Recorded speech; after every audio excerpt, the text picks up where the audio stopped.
శ్రీ దత్త శరణం మమ. జయ గురుదత్త శ్రీ గురుదత్త.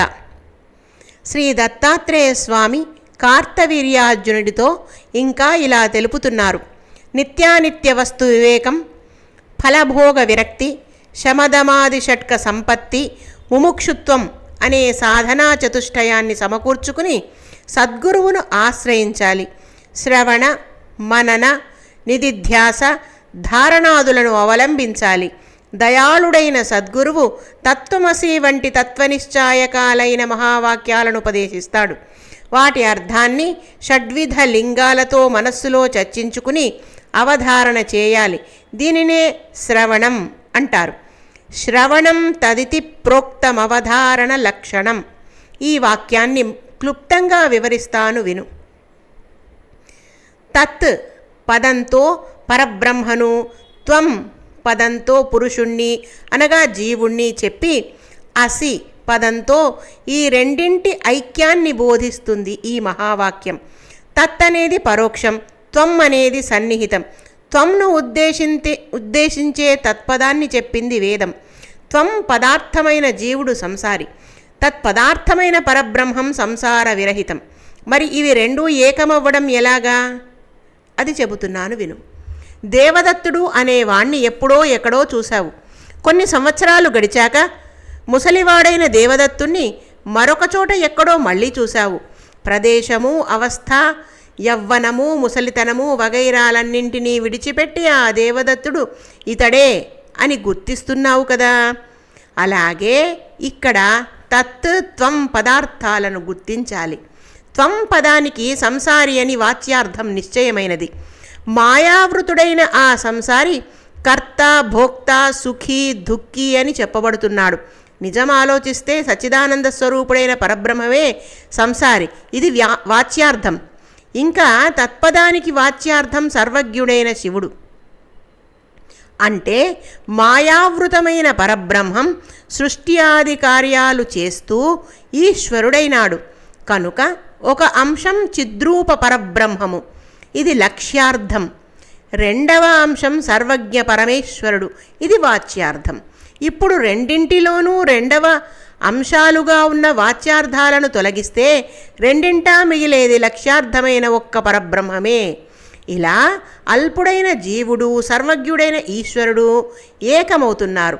అందుచేత తత్ అది, త్వం నువ్వు, అసి అయి ఉన్నావు అనగా అది నువ్వు అయి ఉన్నావు అని ఈ తత్వమసి అనే మహావాక్యం కుదురుతున్నది.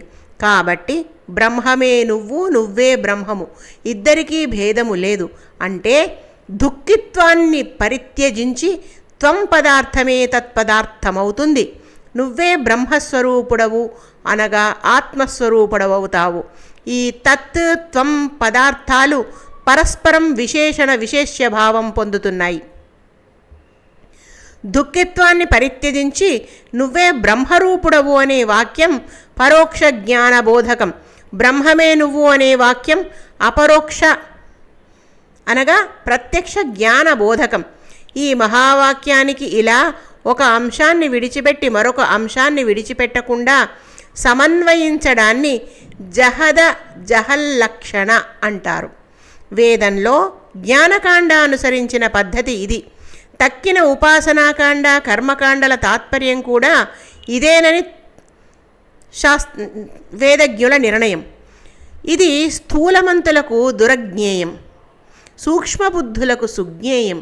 స్మృతి, శాస్త్ర, పురాణాలు అన్నీ ఈ మహా అర్థాన్ని ఇలాగే చెప్పాయి.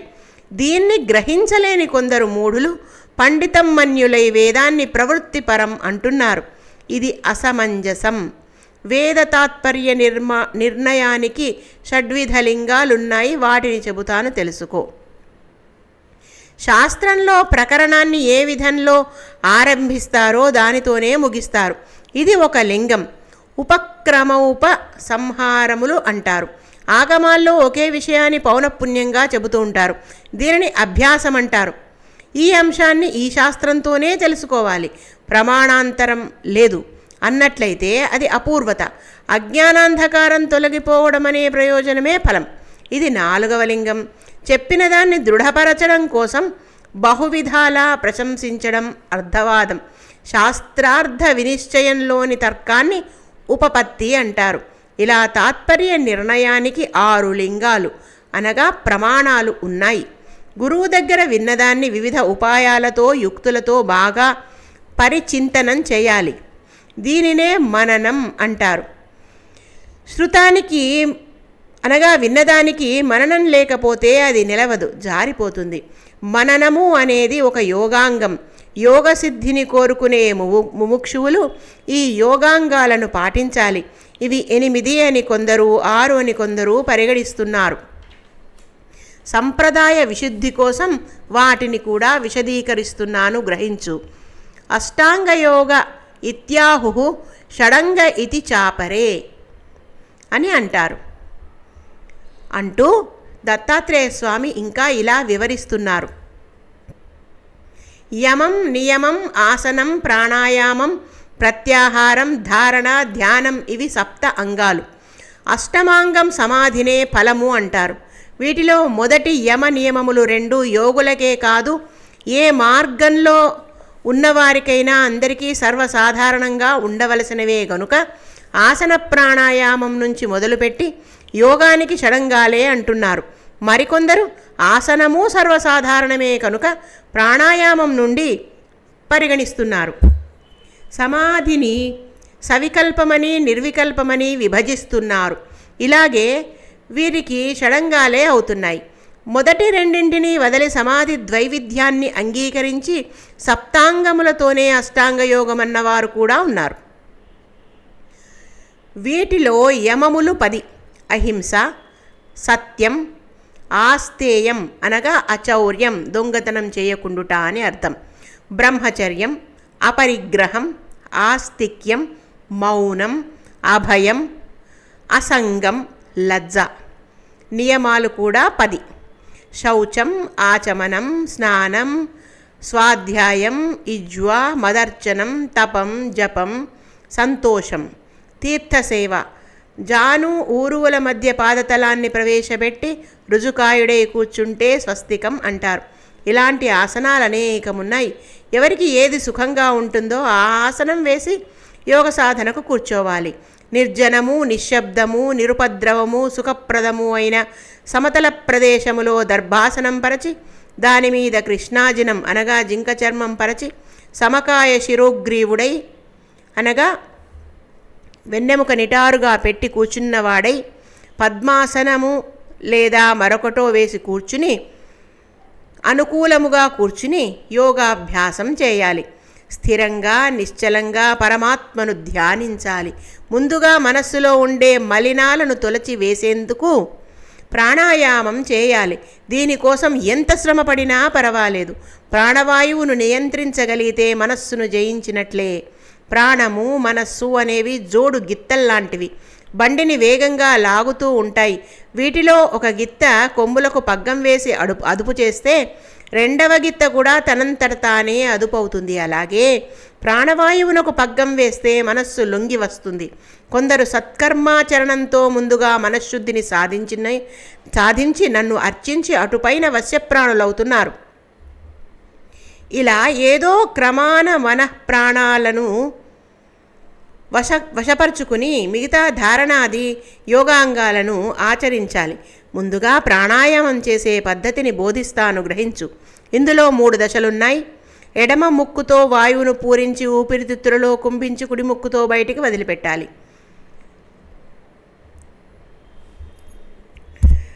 ఒక్కొక్క దానికి 16 మాత్రల కాలం తీసుకోవాలి. కుంభకానికి 16 మాత్రలు కావాలి.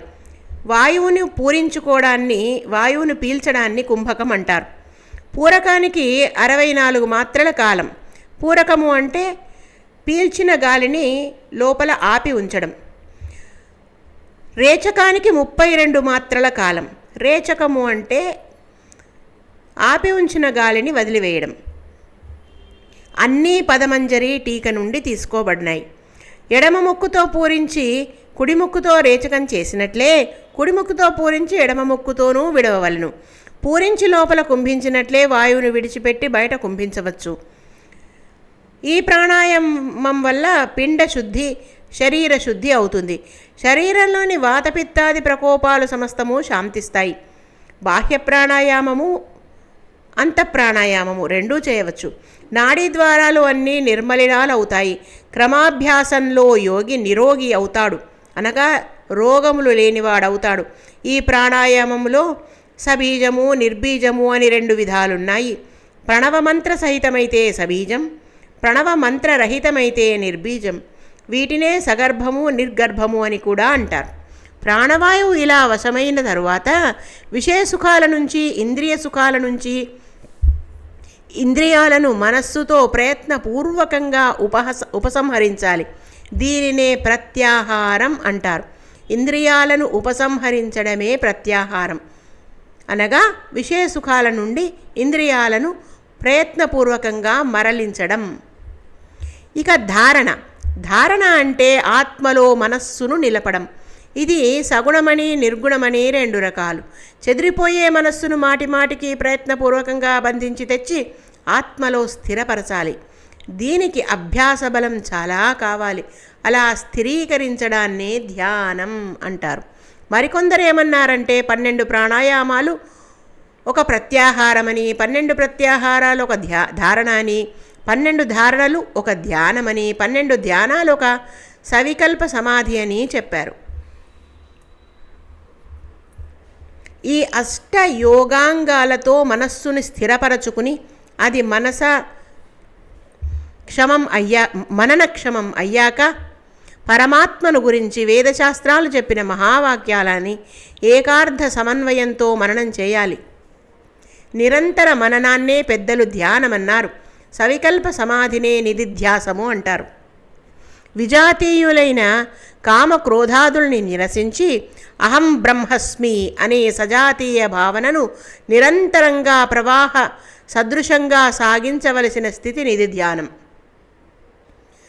ఇదే సవికల్ప సమాధి. ఇది అల్పయోగులకు దుర్లభం. తత్వమసి అనే మహావాక్యార్థాన్ని షడ్విధ లింగాల సహాయంతో సద్గురువు నిర్ధారించి శిష్యుడికి బోధించడమయ్యాక దాన్ని శిష్యుడు ధారణ, చింతన, మననం, ధ్యానం వగైరాలతో వశీకరించుకున్నాక అప్పుడు విజాతీయులను నిరసించి అహం బ్రహ్మస్మి అనే సజాతీయ భావనను ప్రవాహీకరించుకునే స్థితి. ఇది అల్పయోగులకు ఎంత దుర్లభమో ఆలోచించు. ఈ సవికల్ప సమాధిలో జ్ఞాతృ జ్ఞేయ విభాగం ఉంటుంది. అవి కూడా లయమైపోయిన అవిభాజ్య పరతత్వ స్థితి నిర్వికల్ప సమాధి. సోహం అనే అఖండ అర్ధదృఢ మనోవృత్తిలో సదా తన చైతన్యం వ్యాపించి ఉంటుంది. అహం బ్రహ్మ, బ్రహ్మైవాహం అనే వృత్తి తాలూకు ప్రవాహ దృఢత్వంలో చిత్తు ప్రతిబింబిత అవుతుంది. సూర్యకాంతమణి యోగంతో దూదిలో అగ్ని రగులుకున్నట్టు చిత్ప్రతిబింబం తళుక్కుమంటుంది. విచక్షణులైన విద్వాంసులకే ఇది సుజ్ఞేయం. ఆ ప్రతిబింబంతో వ్యాప్తమైన ఈ మనోవృత్తి నిర్వికల్ప పరబ్రహ్మాన్ని చూపించి తాను నశిస్తుంది. అంటే ఈ వృత్తికి ప్రయోజనం తమోనాశనం తప్ప స్వప్రకాశ విషయీకరణం కాదు. తమోనాశంతో వృత్తి నాశము అవుతుంది. వృత్తి అనే ఉపాధి నాశనమవడంతో చిత్ప్రతిబింబం చిత్తు అయిపోతుంది. అప్పుడు అది ఒక్కటే భాసిస్తుంది. కాంతివంతమైన పరమానంద స్థితి వర్ణనాతీతం. అది మనోవాక్కులకు అందదు. దీన్ని ఒక చిత్తవృత్తి అని, మనస్సులోనే దర్శించగలమని చెప్పడం దాని సంగతి అస్సలు తెలియని వారికి ఏదో కొంత తెలియజెప్పే ప్రయత్నమే తప్ప నిజానికి ఆ పరమానంద స్థితి మనస్సునకు అందుతుందా, వాక్కులకు అందుతుందా? స్వప్రకాశము నిత్యము అయిన పరంజ్యోతి వాంగ్ మనస్సులకు ఆవలిది, అందనిది. యతో వాచో నివర్తంతే అప్రాప్య మనసా సహా అని శృతి కీర్తించింది దీన్నే. అయితే అజ్ఞానంతో అజ్ఞానాన్ని పోగొట్టినట్టు ఈ చిత్తవృత్తి అనేది దారి చూపించడానికి పనికి వస్తుంది. బ్రహ్మతత్వాన్ని గూర్చిన అజ్ఞానాన్ని పోగొట్టడానికి మాత్రమే ఈ వృత్తి వ్యాప్యత్వం అవసరమవుతుంది. సాధకుడు ఆ దారిన పోగా పోగా బ్రహ్మ సాక్షాత్కారం అవుతుంది. ఆ దర్శనమయ్యేంత వరకు ఈ వృత్తి ఉండాలి, అటు తర్వాత ఉండకూడదు. ఈ వృత్తిలో స్వభావ సిద్ధంగానే జ్ఞాన జ్ఞాతృ విభాగం ఉంటుంది. కాబట్టే దీన్ని సవికల్ప సమాధి అనడం. వృత్తి కూడా లయమైపోతే అదే నిర్వికల్ప సమాధి. ఇందులో పరతత్వం అవిభాజ్యంగా జ్ఞాత జ్ఞేయ విభాగరహితంగా అనుభూతమవుతుంది. కార్తవీర్యార్జున, నిర్వికల్ప సమాధి స్థితికి చేరుకున్న యోగికి కొన్ని విఘ్నాలు, ఆటంకాలు వచ్చి పడుతూ ఉంటాయి. అవే అణిమాది అష్టసిద్ధులు. యోగి వాటిని ఆశించాడో ఇక భ్రష్టుడయ్యాడన్నమాటే. ఆ సిద్ధులు కూడా నశ్వరములు, అనగా అశాశ్వతములు అని గుర్తించి వాటి జోలికి పోకుండా విరమించుకోవాలి. మనస్సుకి విక్షేపం కలిగితే దాన్ని వెంటనే శమింపజేసుకోవాలి. మనస్సు లయమై సుషుప్తిని పొంది దాన్ని ప్రబుద్ధం చెయ్యాలి, అనగా మేల్కొల్పాలి. ఇలా నిరంతర జాగరూకుడై యోగి తన మనస్సును ఏ వృత్తులు లేని స్థితికి చేర్చాలి. ఇదే కషాయ పక్వత అంటే, ఇదే అఖండాకారత అంటే, ఇదే సమత అంటే. అప్పుడు అతడు నివాత దీపకళికలా నిశ్చలంగా వెలుగుతూ ఉంటాడు. జ్ఞాతృజ్ఞేయ విభాగ శూన్యుడై బ్రహ్మాకార స్థితిలో ఉంటాడు. అతడికి ఏ చరణము ఉండదు, ఏ రసాస్వాదనము ఉండదు, ఏ సంగము ఉండదు. వృత్తి శూన్యుడు, బ్రహ్మీభావం పొందినవాడు అయిన ఇటువంటి యోగికి హృదయ గ్రంథి, అహంకార గ్రంథి బద్దలైపోతుంది. హృదయ గ్రంథి అంటే అహంకార గ్రంథి, అది బద్దలైపోతుంది. సర్వ సంశయాలు పటాపంచలైపోతాయి. కర్మలన్నీ అంతరిస్తాయి. జీవన్ముక్తుడు అవుతాడు. కార్తవీర్యరాజా, బ్రహ్మానుభవ పర్యంతం యోగావస్థను నీకు ఎరుకపరిచాను. దీనితో నీవు కూడా బ్రహ్మ సాక్షాత్కారం పొందగలుగుతావు. ఇది తథ్యం. అయితే నాయన, ఈ యోగ విద్యను ఎవరికి పడితే వారికి బోధించకూడదు. అవినీతుడికి అస్సలు బోధించరాదు. వినీతుడు, శుద్ధచిత్తుడు అయిన శిష్యుడికే పరీక్షించి బోధించాలి. యోగీశ్వరుడైన దత్తస్వామి ఇలా తత్వోపదేశాన్ని ముగించాడు. కార్తవీర్యార్జునుని కళ్ళల్లో ఆనంద బాష్పములు వరదలు కట్టాయి. హృదయాంబుజం వికసించింది. తనువంతా పులకరించిపోయింది. భక్తి ప్రపత్తులతో మరోమారు శ్రీ దత్తాత్రేయ స్వామికి సాష్టాంగపడి నమస్కరించాడు. కాసేపటికి తెప్పరెల్లి మెల్లగా లేచాడు. అంజలి ఘటించి వినమ్రంగా నిలబడ్డాడు. దత్తదేవా, మహానుభావ, అగ్నికాంతులతో చీకట్లు తొలగినట్లుగా నీ తత్వబోధతో నాలోని మోహాంధకారం తొలగిపోయింది. హృదయాంబుజాన్ని వికసింపజేస్తూ జ్ఞాన సహస్ర భానుడు దయించాడు. హే అకుంఠ ధామన్, నీ పాదపద్మ సేవ వల్ల తప్ప ఈ చీకట్లను తొలగించేది ఈ సృష్టిలో మరి ఒకటి లేదు. నీ పాదమూలం విశుద్ధిప్రదం, సర్వరోగ నివారకం, సర్వమంగళప్రదం, సర్వయోగ సిద్ధిదాయకం. పురుషార్థ సిద్ధి కోరేవాడెవడైనా సరే కృతజ్ఞుడై నీ పాదమూలాన్ని ఆశ్రయించాలి. మరి దేనిని ఆశ్రయించినా వ్యర్థమే. అందుకే హంసలు, పరమహంసలు వచ్చి ఆనందమకరందాన్ని ఎగజిమ్మే నీ పాదపద్మాలను యోగ విభవం కోసం శరణు వేడుతున్నారు. నీ పాదాలను తదేక దీక్షతో అర్చించే వారికి చతుర్విధ పురుషార్థాలు తమంత తాముగా కోరి సిద్ధిస్తున్నాయి. దత్తప్రభు, నీ పాదపద్మం కేవలం త్రిమూర్తి వేద్యం. అది సర్వాశ్రయం, సర్వలయకరం, స్వాత్మావభాసం, విశద ప్రకాశం. నేను ఆ పాదపద్మానికి నమస్కరిస్తున్నాను. అవి చల్లనివి, శాంతకరమైనవి, సుషేవ్యం, శుభప్రదం, శివప్రదం, తాపనాశకం, జన్మ జరామయ భయాలను తొలగిస్తాయి. ఆశ్రితులందరికీ సారవంతమైన ఆనందాన్ని మీ పాదయుగళి కలిగిస్తుంది. మీ పాదపద్మానికి అంజలి ఘటిస్తున్నాను. తాడును చూసి సర్పమని భయపడ్డట్టుగా ఈ సదాత్మకమైన విశ్వమంతా మాయ వల్ల నీలో సత్యంగా కనిపిస్తున్నది. స్వామిన్, ఈ భవాబ్ధిలో కొట్టుమిట్టాడుతున్న జీవులకు ఏకైక శరణ్యుడవు, ఉద్ధారకుడవు నీవే. జీవులకే కాదు, యోగులకు, పరమహంసలకు సైతం గతివి నీవే. నువ్వు నిత్య శుద్ధ బుద్ధ ముక్తుడివి, సర్వేశుడవి, స్వయం ప్రకాశకుడవి, సర్వరక్షకుడవి, త్రిమూర్తిస్వరూపుడవి. అటువంటి నిన్ను దేహ ఇంద్రియ ప్రాణ విషయములను పరిత్యజించి ప్రసన్నుడవై దేవా ఇదే శరణు అని వేడుతున్నాను. అగ్ని అరణుల్లో అవ్యక్త రూపంగా ఉంటుంది. మధిస్తే స్ఫులింగ రూపంలో స్పష్టపడుతుంది. హవిస్సుతో ప్రదీప్త రూపం పొందుతుంది. అలాగే నీవు మూలాధార వివరంలో పరాఖ్యతో అవ్యక్త రూపుడవై ప్రభవిస్తావు. అటుపైన నాభి దగ్గర మణిపూరక చక్రంలో పశ్యంతిగా ప్రవేశిస్తావు. కంఠం దగ్గర విశుద్ధి చక్రంలో మధ్యమానామధేయంతో ప్రకాశిస్తావు.